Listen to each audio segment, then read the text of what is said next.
Chapter 13, From Success to Failure. The years from 1981 to 1986 were good years for Shermax. The economy was doing well, and we were learning more and more about the art of merchandising and retailing. We were doing a better job at managing our affairs. We were expanding, building the company's infrastructure, and getting a handle on logistics. We were profitable and achieving a certain amount of success. The prospects for the future looked very good. We were feeling cocky and very sure of ourselves. My friend and mentor, David Melnick, taught me that nothing too good or too bad lasts for too long. In reality, this turned out to be a bitter truth for Shermax. There is a maxim. Failure often leads to success, but success always leads to failure. Success leads to failure because success leads to arrogance. With success, we start to believe we can do no wrong. We believe our own press, and we do not take action to make things better. On the grounds that if it ain't broke, don't fix it, we are content to leave well enough alone. Change is one of the main criteria for success in business, but when we are blinded by success and cannot see the need for change, that is a recipe for failure. Therefore, success always leads to failure. The following is a preamble to what was to become the biggest downward spiral in Shermax history. When the Quebec Stock Market Savings Plan, QSSP, was introduced in 1984, because we had had a few successful years and had been profitable, we had the opportunity to take the company public. Under the plan, anyone who invested in a QSSP company was eligible for a tax credit. Investors were paying handsomely for shares in QSSP companies, and the companies that went public under the QSSP enjoyed a very high price-to-earnings ratio. We decided to take advantage of the opportunity to go public and inject funds into the company. Our plan was for the company to issue 2 million shares to the public at $5 a share with a total value of $10 million, and 8 million shares to me personally with a value of $40 million. Comark is a division of a large multinational organization that owned a number of retail operations in Canada. They heard that we were considering going public, and they approached me directly to ask if instead of going public, I would consider selling the company to them. Comark put forward a hypothetical number of $40 million, together with a management contract for me to run the Canadian operation for them. This meant I would have $40 million, but I would no longer own the company. For me, that was a watershed moment. It was a great opportunity, especially considering that I would have had the money with no more risk.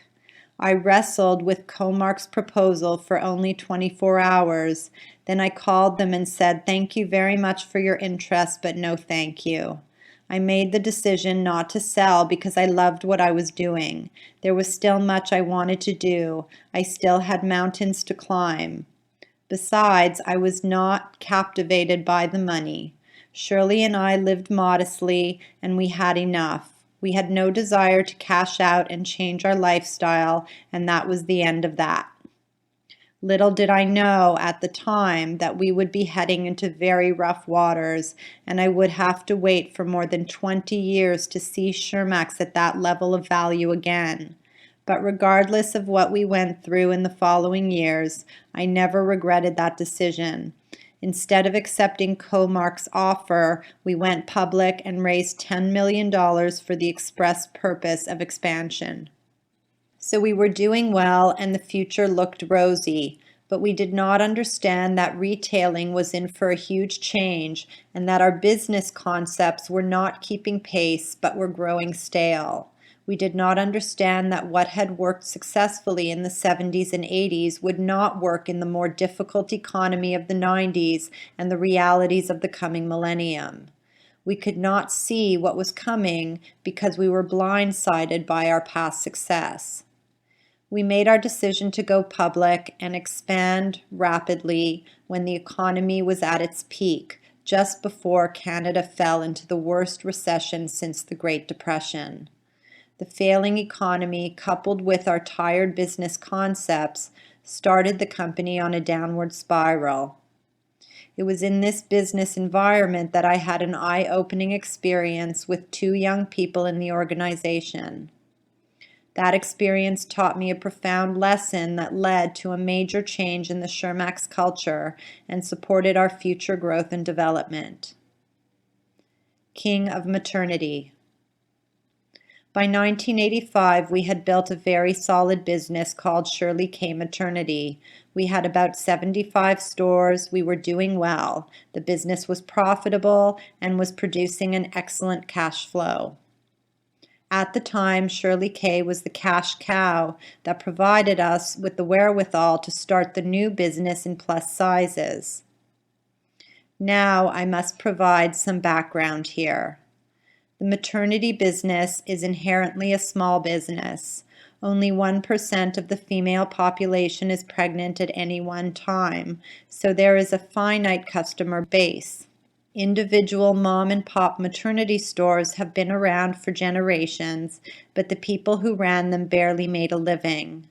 Until the 70s, no one had ever built a successful maternity chain anywhere in the world. Then we came along and built a national chain in Canada that performed very well and generated high dollar revenues per square foot. Unquestionably, we were the premier retailer of maternity clothing in the world at that time. I styled the garments, put together the lines, and manufactured them. In fact, I was the expert in how to design and fit a maternity garment. I knew what would sell and what would not, and I created the retail organization to sell them.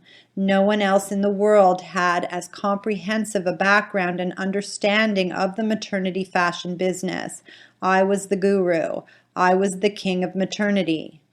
Then, in the late 80s, our business began to falter. After considering every reason we could think of as to why we were not doing well and not being able to justify any of them, I took our buying team to the United States and Europe on a special research mission to try to figure out why we were failing. We thought we found the answers, and so we developed a new plan to revive our maternity operation. Our plan was to build on our established foundation. We felt sure that our styling and fit were appropriate for the maternity customer, so we thought all we had to do was improve on what we already had. We built bigger stores, offering more customer services as well as personal comforts to our clientele, and created better and more attractive presentations of the merchandise. Our approach was to add value and inject a new excitement, but our formula was essentially more of the same, only bigger and better. We had addressed everything we could think of, but it did not make any difference. The business continued to decline, and I was at a loss as to why or what to do about it. After a while, I found myself justifying big time. I blamed the economy, a shrinking customer base, and changing customer values. I even blamed the weather. I had all sorts of excuses to try to justify why my business was faltering. I could not see the truth, but my son and nephew could. Time maternity. My son Philip graduated from high school when he was 17 and came to work at Shermax for a couple of years before he went off to study at the New York Fashion Institute. He came back to the company 3 years later. Meanwhile, my nephew Howard Feinberg had gone to the business school at the University of Western Ontario. When he graduated, he came back to Montreal and he too came to work with us. Philip and Howard were more than cousins and close friends. They were like brothers. They were born only 6 weeks apart, and they grew up together, went to school together, and went to camp together. They even celebrated their bar mitzvahs together. They were inseparable friends and were very supportive of each other.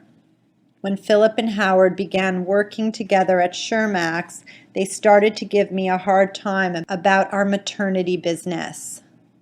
They saw that it was eroding, and they began telling me what was wrong with the business. How dare these two know-it-all smart Alecs, only 22 years old and with no experience, tell me, the king of maternity, what was wrong with my business? After putting up with their abuse for a while, I decided to teach them a lesson. Since they were my son and nephew, I figured it was worth the investment to put a lid on their arrogance. I told them I would allocate sufficient funds for them to open 5 new maternity stores and compete with me. I promised not to interfere. I provided them with office space, gave them access to the company's infrastructure, as well as whatever resources and support they needed. Howard was responsible for creating product, marketing, and sales. Philip was responsible for the mechanics of the operation, planning, distribution, allocation, etc. They took 2 other young people from inside the company to join their team. After a short brainstorming period, they came up with their vision and a plan for a new maternity chain. I did not agree with the name they chose, Time Maternity. The store design, the fit and style of the clothes, or in fact anything they did, but I did not interfere. I knew they were on the wrong track, and I was convinced that my experiment was going to be a very brief affair. Howard and Philip opened their first store in the Place Vertu shopping mall in Montreal, which was not a top-of-the-line mall. Within a couple of weeks of their opening, word got around and customers from all over the city flocked to that store. With every new store, the same thing happened. Customers flocked to them, and business in the 5 Shirley K maternity stores in Montreal began to nosedive. The rest is history. The new Time stores went on to be very successful and produced among the highest revenue per square foot of all fashion retailers in the shopping centers. The Time maternity fashion concept was entirely new and was fundamentally different from the Shirley K fashion concept, and therein lay my problem. At Shirley K, the strategy was to hide the pregnancy, and therefore Shirley K clothings were large and loose, designed to camouflage the pregnancy. On the other hand, Time's strategy was to celebrate pregnancy. Their concept was to show off the pregnancy. They made clothes with a totally different fit, clothes that molded the body and showed the belly. Also, because of Shirley K's success over the years, its merchandise kept moving up into higher price brackets, and we eventually found ourselves at the top end of the market, both in terms of price and age of the customer. Shirley K was targeting women in their late 20s and early 30s, whereas Time came right down into the middle of the market, both in age and price, catering to younger customers. It was no contest. Time caught on like wildfire. My approach to dealing with the declining business was out of step with the times. On the other hand, the Time concept was exactly what the customers wanted. Eventually, I had to concede that Howard and Philip were right and that I, the king, was wrong. I intended to teach them a lesson, but instead they taught me one. The king was dethroned. Together, we decided to close the Shirley K division and simply move all of our maternity business over to Time. Howard took charge of that operation and continued with Shermax as vice president in charge of the Time division. Philip moved on to develop both an internet business and an international licensing business for the maternity line. They both remained with Shermax until the company was sold in 2002. Considering how everything worked out in the end, it was a stroke of luck that I did not shut the door on Howard and Philip. Fortunately, I gave them the opportunity to prove me wrong. I learned several lessons from that experience. I learned what it can cost a company when one's mind is closed. It can cost you everything. I learned that when you do not allow your people to blossom, the lost opportunity cost can be enormous. I learned that young people, in fact most people, have a tremendous amount to offer, and it is essential that they be given the room and the opportunity to run with their ideas. I learned that focusing on bigger, more, and better is not always the answer. In fact, it can be a very dangerous trap. And I learned to listen and to try to hear what people were saying to me. All of the lessons I learned from this and other similar experiences were the catalyst for the programs I developed and delivered in the company. Storm warnings. In the late 80s, at the top of the economic cycle and the peak of the rental market, we leased 40 new stores as part of our expansion program. Accordingly, we paid top rental rates. We did not see a recession coming, or rather, we did not see it coming soon enough. So the recession had started by the time we opened those 40 stores. Up to that time, all regional malls in the country had opened with at least 90% occupancy. When the recession hit, retailers put a halt to their expansion.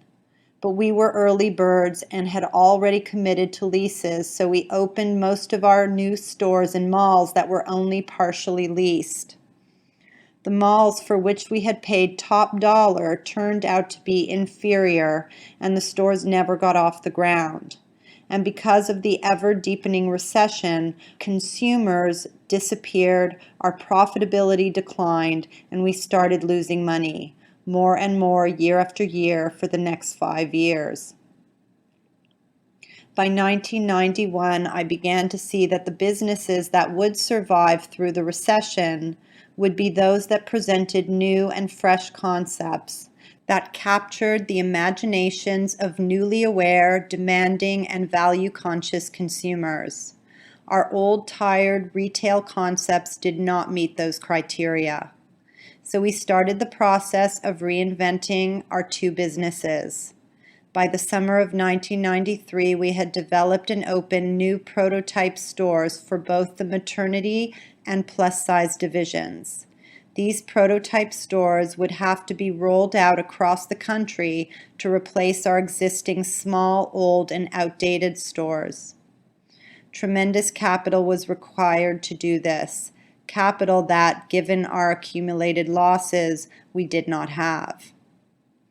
Shermax as a manufacturer. Another major challenge we had to deal with was our manufacturing division. When we started to expand the maternity business in the early 70s, we had a vision of the type of merchandise it would take to create an outstanding maternity chain. Until then, all our product was coming from the US and was expensive, very middle America and not very fashionable. And it was inconsistent with my vision. So we began to experiment with some manufacturing in the back of one of our stores. We started with one man cutting a few pairs of maternity pants that we then gave to contractors to be sewn. We put those pants into a couple of our stores and they sold. Then we brought in a few machines, hired some ladies to sew, and started making some tops. I watched what regular fashion leaders were doing and I converted those styles into maternity garments. Compared to the US products, our prices were better, our styling was better, and whatever we put in the stores sold. We kept making more and more of our own merchandise, and it was not long before we needed more space and we expanded into new premises. I knew nothing about manufacturing, so I hired a friend, Nat Cohen, to develop Shermax as a manufacturer. Nat had owned his own manufacturing company, so he brought a great deal of experience when he joined us. Before that, we were just a Mickey Mouse operation. It was Nat who built our first real factory and who set us up as a manufacturer. Once we had our own facility, we stopped buying in the US and started designing and making all of our own maternity clothes. Nat was with us for a couple of years, and then things kind of grew beyond him because even though he had been a manufacturer, his interest was in product development, not in machines and production. So he left us and went back into business for himself. We were very lucky with our next hire, Frank Salerno, who was a truly nuts and bolts manufacturer. He knew how to run an effective shop and how to manufacture the product from beginning to end. He knew his business, he ran a very tight ship, and he did a great job. In the meantime, we had expanded beyond the maternity business and had started our Additionel division. Again, we could not find the product we really wanted for this new division from outside suppliers. At the time, everything made for plus-size women was called half sizes and was styled for older customers. As with our maternity division, our vision was for more youthful looking and much more fashionable designs for plus-size women. So we started styling and manufacturing our own merchandise for the Additionel division as well. The manufacturing arm of the company grew to become a very substantial part of our business, and as I said earlier, having no background in manufacturing, I relied heavily on Frank Salerno, our Vice President of Manufacturing, who ran the division. As our business grew, so did the manufacturing arm. We were operating in 3 different locations, and we needed more space to streamline and improve our operations. At the same time, our head office and warehouse had both become much too small. It was time for more space. The Shermax building. In 1985, we bought a parcel of land on Jarry Street in Montreal and designed and built a 180,000 square foot facility, the Shermax building, at a cost of $12 million. It was never our intention to have the company own the Shermax building and have it saddled with that kind of debt, so we built it with the intention of selling it and leasing it back. At one stage, I wanted to own the building personally and lease it back to Shermax. I was enamored with the beautiful piece of real estate and thought it would be an annuity for me personally, since I would have a guaranteed tenant. However, I had a major battle over this issue with my brother Alex. As a member of the Shermax board, Alex was vehemently opposed to my owning the building because he saw it as a conflict of interest, especially as we were a public company. Alex won out and we sold the building to a third party.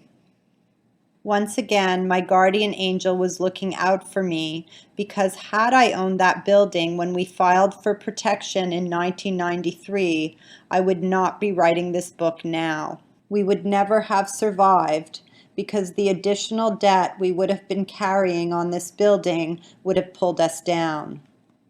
In addition to his responsibility for the manufacturing division, Frank Salerno took on the responsibility of overseeing the construction and setup of the new facility, which included a beautiful head office, a state-of-the-art distribution center, and a leading-edge manufacturing operation. Frank did a great job. He was an outstanding member of our executive team, and he made a major contribution to the growth of the company. Frank and I developed a special bond, and we had a great relationship. Having our manufacturing facility gave Shermax a huge strategic advantage. It helped us build our businesses when the kind of product we needed was not available to us in any other way, and it continued to be a strategic advantage for a number of years. Then in the late 80s, it became a strategic disadvantage. The manufacturing plant was set up to cater to all of our needs as a retailer, making slacks and jeans, shirts, blouses, t-shirts, dresses, jackets, etc. It was a multi-purpose plant. However, a multi-purpose plant cannot be as cost-effective as a plant that is set up specifically to manufacture hundreds of thousands or even millions of a specific commodity each year.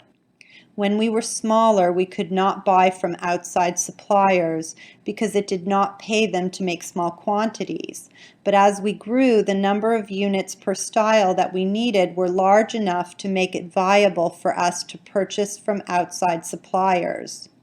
So as time passed, we found we were able to buy better and cheaper from outside suppliers than from our own plant. The objective of any manufacturing plant is to be as efficient as possible. The plant must be fed so it maximizes its capacity, otherwise costs will become prohibitive. In order to feed our plant, we were forced to order what the plant could make rather than what we needed for our stores. As a result, we ended up paying more attention to the needs of the plant than the needs of our customers, and that began to hurt our retail operations. Also, when we were buying everything from our own plant, we were the only source of styling and creativity.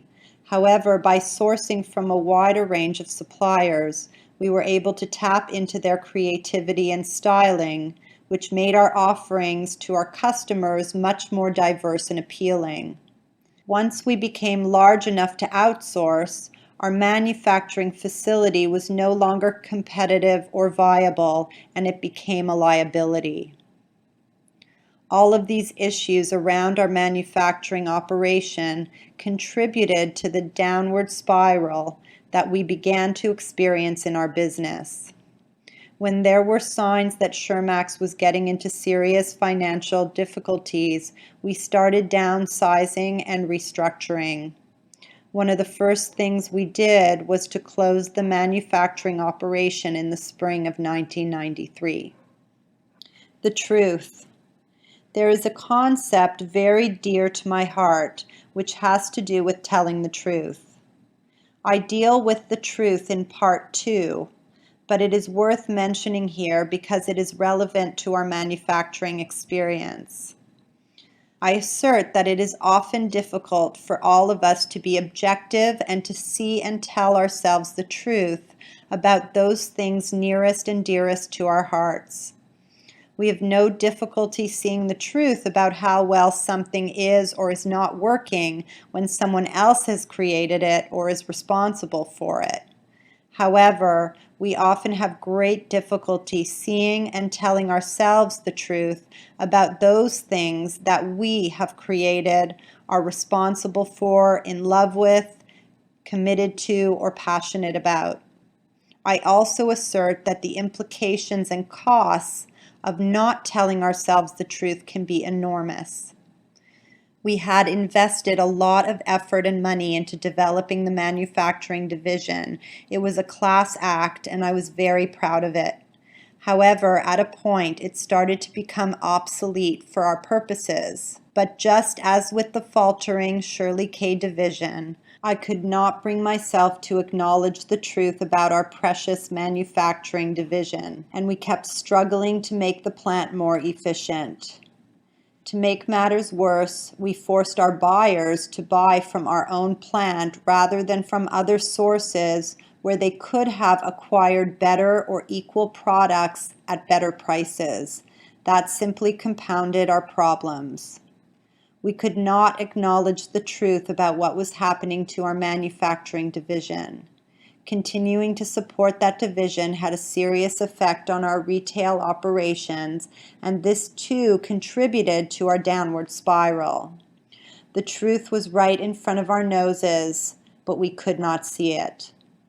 We suffered for nearly 4 years before we finally saw and acknowledged the truth. At that point, we finally shut down the manufacturing division, took our losses, and moved on. But it was all too little too late. The nightmare.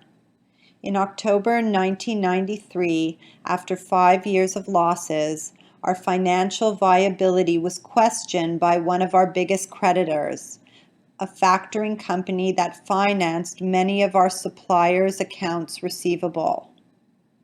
That company put a stop credit on Shermax, which started a domino effect with other suppliers, and overnight our credit evaporated. Then our bank withdrew its support and the unthinkable happened. We were forced to file for bankruptcy protection. Here began the worst and most unbelievable nightmare of my entire career. In hindsight, it should have come as no surprise that we got into financial difficulty. As I mentioned earlier, when we raised $10 million for expansion in 1986, we used that money to bring 40 new stores online at the top of the economic cycle. That proved to be an enormous drain. The timing also coincided with our retail concepts becoming obsolete and our manufacturing operation becoming a liability.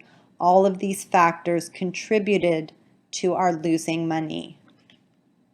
In the early spring of 1993, alarm bells began to go off, and James Laundrie raised the possibility of having to file for court protection. I did not want to consider that possibility because I was sure we would be able to pull everything together by Christmas. At some point, however, I agreed to have a meeting with our lawyers, accountants, and senior staff to discuss possible strategies and look at some what-if scenarios. When the subject of filing for court protection was put on the table, Bram Gelfand, one of our law firm's senior partners and a close friend of my brother, was very disturbed by what was happening at Shermax. He suggested that he might have a buyer who could be persuaded to pay $5 million for Shermax. He urged me to consider the possibility of selling, but I said, "No, Bram, I am not interested. I believe we are going to pull through this without going into court protection.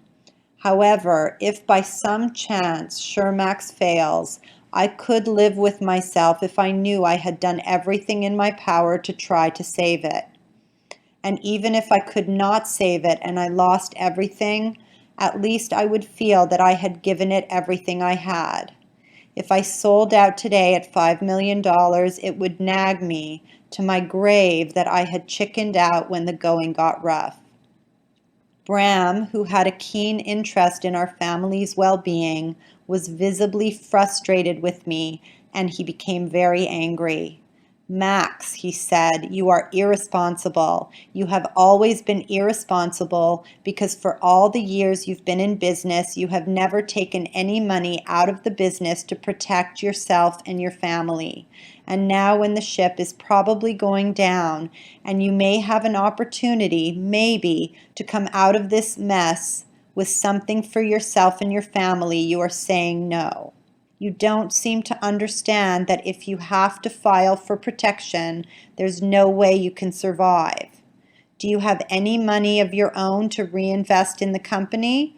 No, you don't. Do you have anybody who is willing to put up money if you file? No, you don't. There's no way you're going to survive if you file for protection. I don't want to deal with you anymore." And he got up and left the room. You see, Bram knew what I didn't know. He had the experience I did not. He knew that if we got to the point of having to file for court protection, we could not survive. Fortunately, I did not understand that, because if I had, I would probably have thrown in the towel. Considering the way things turned out, I have from time to time been tempted to raise the subject with Bram and brag about my decision to reject his offer, but I have never done so because I know that at the time he was absolutely right. It just so happened that I took the longest of all long shots and I hit a bullseye. What Bram said was true. I had never taken any money out of the business, and I did not have any money to reinvest in the company. The fact is, I just didn't have any money, either up to or at that time. That calls for an explanation. It requires enormous capital to build a retail fashion chain. In order to keep growing, I reinvested every available dollar I had back into the company over the years. Shirley and I had a very modest lifestyle, so we did not need much. I took a salary that was not commensurate with being the CEO of a public company. I took only enough to meet our needs. In fact, for the 5 years that our business was downward spiraling, I reduced my salary to the point where it covered only our essential needs, and I had no savings. As a result, I had no money when the factor moved to stop credit on Shermax in October. The news that Shermax had filed for court protection sent shockwaves throughout the industry. I was devastated. I had been in denial, and then the whole world came crashing in on me. I never believed it would come to that. I was in shock for days. The future of Shermax, my own welfare, and that of my family, as well as the welfare of thousands of people, employees, suppliers, and investors, would hang in the balance for several months. Every large business operates on credit, and the business grows and expands based on the availability of its credit. In good times, a sound business has unlimited credit available to it, and everyone is anxious to ship whatever the company wants on flexible, reasonable terms. But once you go into court protection, your credit totally dries up. One day we were running a $100 million business and had unlimited credit and bank support. But the next day, while we still had to run a $100 million business, we suddenly had no money, no access to money, no merchandise supply, and zero credit. No one was willing to ship us anything unless we paid for it up front. Actually, most people didn't even want to talk to us anymore. Even if a supplier felt inclined to support us and we promised to pay COD, the supplier had to take the additional risk of making product for us with the real possibility that we would not be in business when he was ready to deliver the goods. So along with no money, no bank support, and no credit, we couldn't get product. And to add to our grief, headhunters came out in force, looking to hire our staff, and if we lost very many of them, we could not, under any circumstances, keep the business running effectively, and it would surely die. So given these dynamics, it is virtually impossible for a business to survive, let alone prosper, after going into court protection. To my knowledge, in the retail fashion industry in Canada, no company has ever survived and prospered in the long term after filing for court protection without an influx of new money from the original owners or from outside investors. In those cases where new money was injected by outside investors, the original owners lost control as well as ownership. However, fate, or my guardian angel, put a host of miracles into play on our behalf.